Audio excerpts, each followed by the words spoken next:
What's going on, everybody? How are you doing?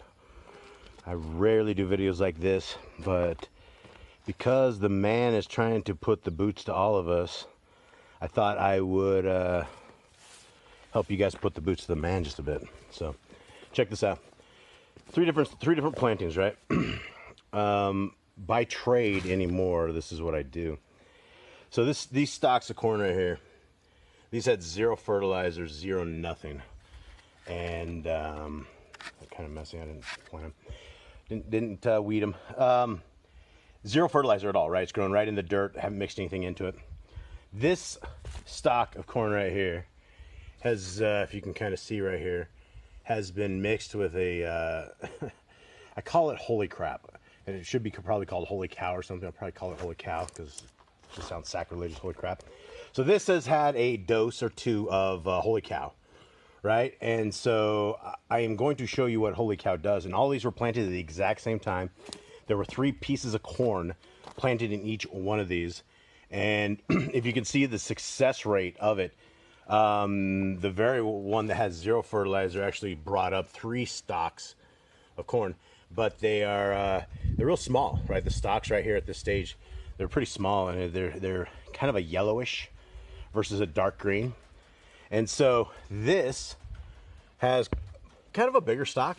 If you guys can see on that, it's really bright out here, so I hope this is showing you guys. And then this is the commercial fertilizer, and this is what they call, I think it's like 12-24-12 or 10-24-12. But it's the commercial fertilizer everybody uses, along with a little bit of nitrogen in there. And you can see the commercial fertilizer one has definitely outdone it, but not by a tremendous amount, right? And so this had a huge power push, where this, when I put this stuff on here called holy cow, it stays on top of it, and it stops water. Basically, the water seeps into the substance, and I'm going to teach you guys. You guys are going to learn this right now. And then I want to show you guys this.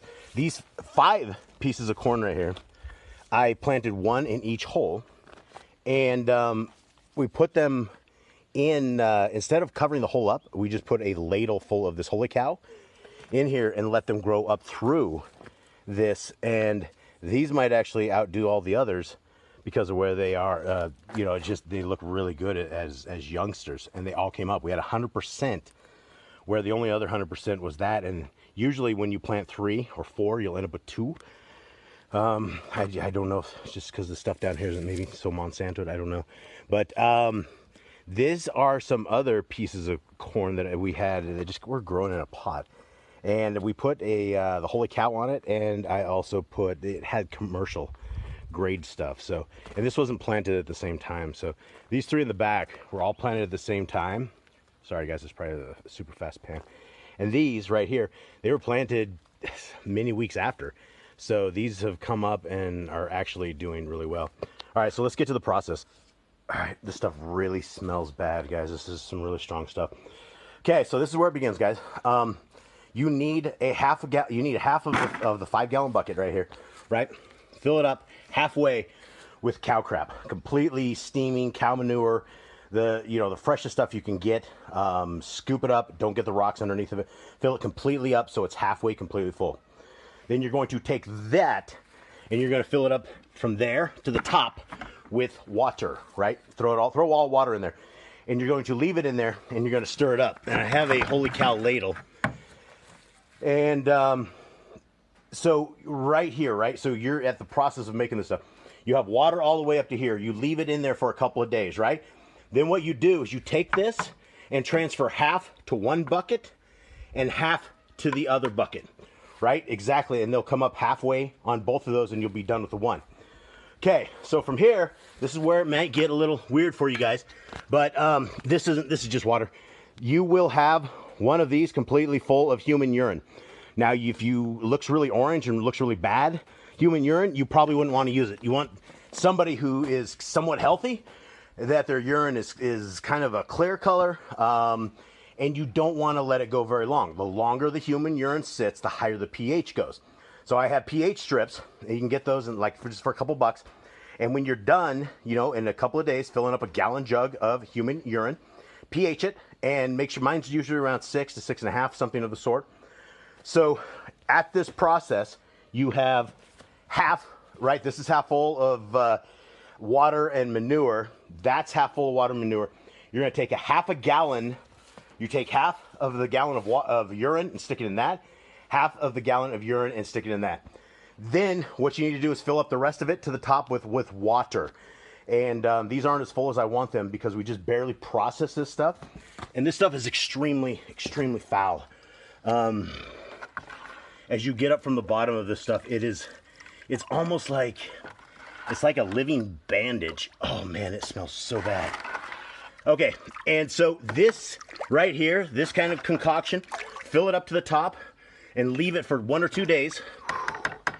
1 or 2 days, and then take 1 ladle scoop, and I put 1 ladle scoop on pretty much everything. Holy cow goes on everything. Now, my buckets back here that I'm doing, this is my new school stuff. We got a whole bunch of bananas, and we got ash, right? Fire ash from the wood, not just burn wood, and make sure when you burn the wood you don't have stuff like plastics and tape and all that other crap that's on there.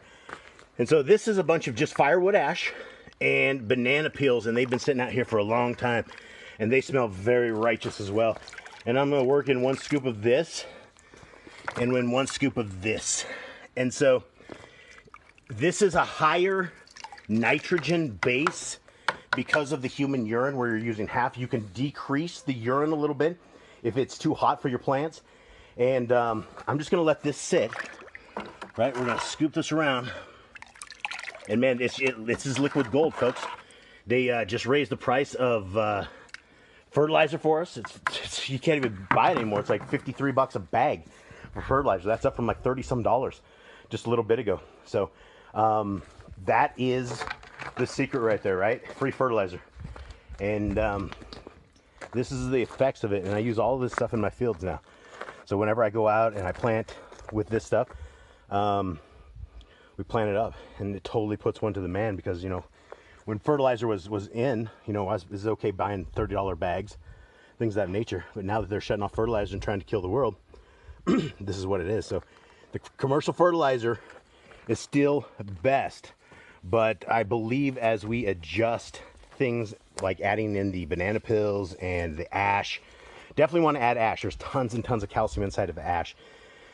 And I've been looking up the nutrients on all of this stuff, trying to put this concoction together, and I believe it works. And so hopefully you guys can find some of this, add it to your garden.